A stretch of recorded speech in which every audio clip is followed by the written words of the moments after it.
একদিন সকালে যশোদা মা ঠাকুর ঘরের জন্য সুন্দর ফুলের মালা বানালেন। মালাটা রেখে তিনি একটু কাজে বাইরে গেলেন। এই সুযোগে ছোট্ট বালগোপাল এলো। রঙিন ফুল দেখে তার খুব ভালো লাগলো। সে মালাটা তুলে নিজের গলায় পরল। তখনই যশোদা মা এসে পড়লেন। তিনি অবাক হয়ে বললেন, আরে, আমার মালা এভাবে কে নষ্ট করল?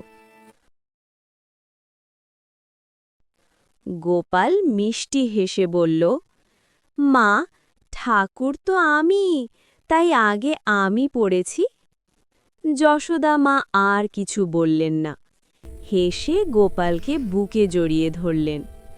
ঘর ভরে উঠল আনন্দ আর ভক্তিতে।